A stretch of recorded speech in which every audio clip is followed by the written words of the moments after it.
आषाढी एकादशी निमित्त मस्त चटपटीत टेस्टी असा फराळ आज आपण बनवणार आहोत। त्यासाठी हे बघा कुरकुरीत असे आप्पे मस्त छान असे दोन्ही साइडने हे बघा कसे भाजलेत, दोन्ही साइडने टम्म फुगलेत। अगदी सोपी रेसिपी आहे। सोबत खोबऱ्याची चटणी आहे उपवासाची आणि शेंगदाण्याचं झिरकं याच्याबरोबर अप्रतिम लागतात हे आप्पे। तर नमस्कार, मी अनिता केदार रेसिपीज मराठीमध्ये तुमचं मनापासून स्वागत आहे। तर चला आज आपण बघूया एकदम कुरकुरीत आणि आतून असे जाळीदार मऊ आप्पे, शेंगदाण्याची झिरकं आणि उपवासाची खोबऱ्याची चटणी। सगळं उपवासाचं आहे, त्यामुळे तुमची आषाढी एकादशी एकदम छान जाणार आहे। तर चला बघूया ते फटाफट कसं बनवायचं। उपवासाचे आप्पे, झिरकं आणि शेंगदाण्याची चटणी बनवण्यासाठी मी इथे सर्वात आधी काय केलंय, एक चमचाभर तेल घेतलंय गरम करून आणि त्यात आपल्याला घालायच्या मिरच्या। त्या आधी हातात घ्यायचंय झाकण आणि या मिरच्या मी जसं त्या दिवशी साबुदाणा व्हिडिओत पण सांगितलेलं की मिरच्या अशा भाजून घ्यायच्या तेलात आणि अशा शिजवून घ्यायच्या। म्हणजे आपण ह्या चटणीत जरी अशा भाजलेल्या मिरच्या वापरल्या तरी किती चटणी खाल्ली तरी त्रास होत नाही, किंवा आप्प्यात किंवा झिरक्यात अशा भाजलेल्या मिरच्या। तर आता हे आपण अशाच वाफत ठेवूया, गरम आहे। आता इथे आपण आप्प्यांसाठी काय काय घेतले ते बघूया। हे वरईचे तांदूळ म्हणजे भगर 1 वाटी घेतलेली आहे आणि अर्धी वाटीला थोडेसे कमी साबुदाणे घेतलेले आहेत आणि अर्धी वाटी जाडसर शेंगदाण्याचा कूट इथे माझ्याकडे जे चिली कटर आहे त्यामध्ये मी करून घेतलेला आहे। तर असं जाडसर होतो छान, त्यामुळे आप्प्याला जाळी पडते। जर तुम्ही मिक्सरमध्ये बारीक केलं तर बारीक पेस्ट होते। एक कच्चा बटाटा घेतलाय, तो पुढे काय करायचं मी सांगते। मीठ घेतलं आहे। तर आता आपल्याला हे साबुदाणे भगर थोडेसे गरम करून घ्यायचे। तर इथे मी कढई तापत ठेवले, त्यात आधी घालूया साबुदाणे। साबुदाणे थोडासा 1 मिनिटभर गरम करून घेऊया, कारण साबुदाणे जाड असतात त्यामुळे ते आधी 1 मिनिट गरम करून घेऊया आणि नंतर 1 मिनिट भगर घालूया।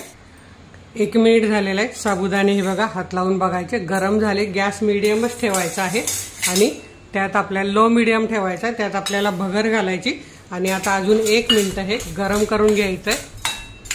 2 मिनिटं झाली, आपली भगर पण छान फुललेली आहे, रंग बदललेला आहे आणि साबुदाणे पण छान भाजले गेलेत। गॅस बंद करून हे पूर्णपणे थंड करून घ्यायचं आपल्याला।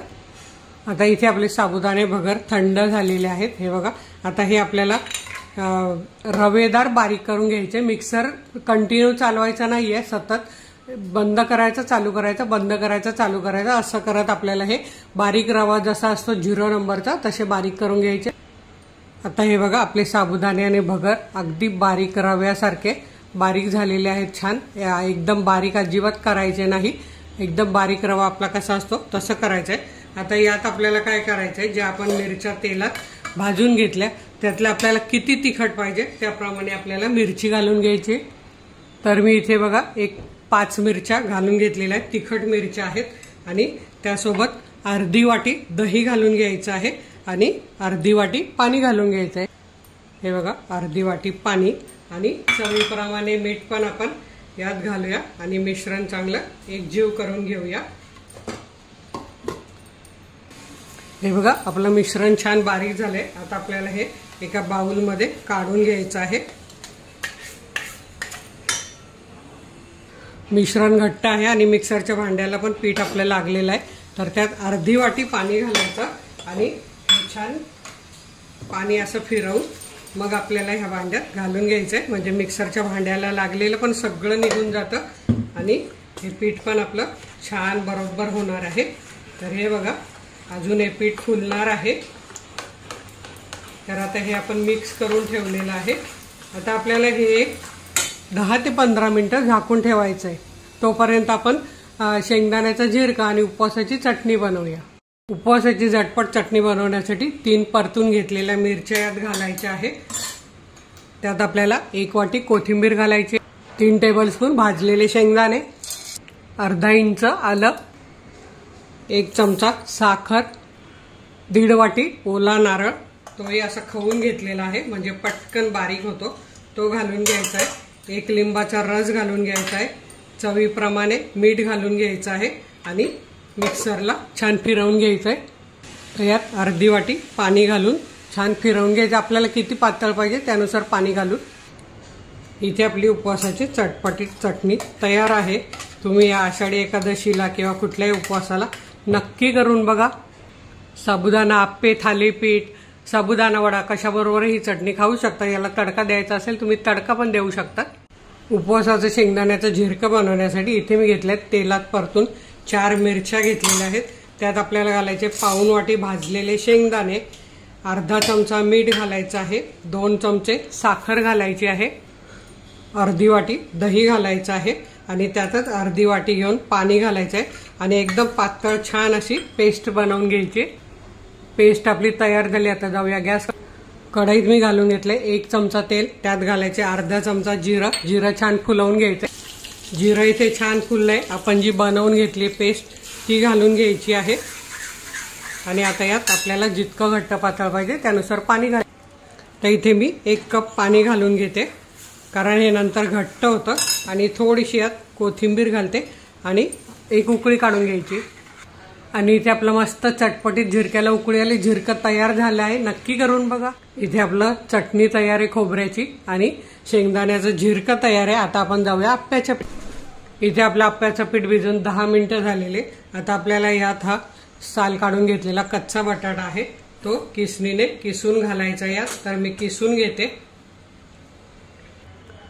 तुम्ही यात लाल भोपळा घालू शकतात, कच्ची पपई घालू शकतात, कच्चं केळं घालू शकतात, अगदी व्हेज आप्पे। आणि तुम्हाला जर रेसिपी पाहिजे असेल तर सांगा, मी नक्की परत दाखवेल। कारण आता श्रावण महिना येतोय, नवरात्र म्हणजे असे लाईनशीर सण आपले चालू झाले का उपवास हे असतातच, तर मी नक्की दाखवेन व्हेज आप्पे। आता इथे आपण घालूया हे बघा जाडसर शेंगदाण्याचा कूट जो करून घेतलाय तो अर्धी वाटी आणि कोथिंबीर घालूया अर्धी वाटी।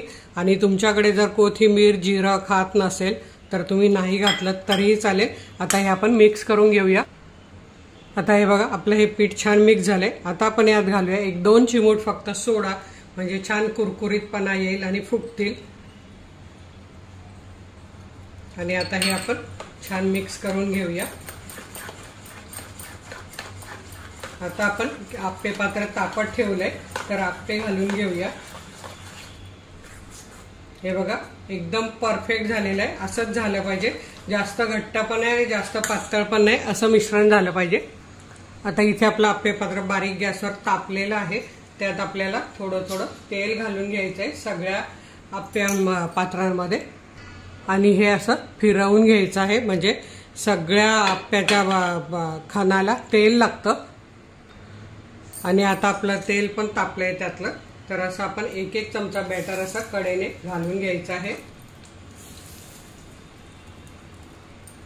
असे सगळे खण साईडचे भरून मग मध्ये घालायचंय। आणि आता यावर आपल्याला झाकण ठेवून 1-2 मिनिटं छान भाजून घ्यायचंय, कुरकुरीत मस्त होतात। आणि इथे आपल्या आप्पे टाकून 2 मिनिटं झालेले आहेत। हे बघा झाकण काढून बघूया, आप्पे छान फुललेले आहेत, पण खालून भाजले की नाही ते बघूया। आणि भाजताना काय करायचं, तुम्ही आप्पे पात्र असं गोल गोल फिरवायचं, म्हणजे कढईचे पण छान भाजले जातात। आता आपण एक काढून बघूया। तर हे बघा काढायला जाताना असं थोडंसं मी हे तुम्हाला मुद्दाम दाखवते, असं तुटतं। तर त्यामुळे काय करायचं आपल्याला अजून 1 मिनिटभर असं वाफवून घ्यायचे आहेत, म्हणजे ते आतपर्यंत छान शिजले जातात आणि मग अगदी सहज निघतात। 1 ते 1.5 मिनिटं झालेलं आहे। आपण बघूया छान वाफले गेले। आता वरून काय करायचं आपल्याला असं तेल सोडून घ्यायचं, म्हणजे या साईडने पण खालच्या साईडने आपण जेव्हा पलटून घेऊ तेव्हा ते छान भाजले जातील। आणि आता हे आपण 1-1 असं पलटी करून घ्यायचं आहे। तर आधी मधलेच पलटी करायची। हे बघा आता कसे सहज निघतात बघा। मी तुम्हाला सांगितलं ना तो आप्पा कसा आधीच आपण काढला तर मध्येच तुटला। तर असे आपण सगळे आप्पे असे पलटी करून घ्यायचे। आता बघा कसे सहज निघतायत आणि छान मस्त कुरकुरीत झाले आहेत। असे मी सगळे आप्पे असे पलटी करून घेते आणि तुम्हाला दाखवते।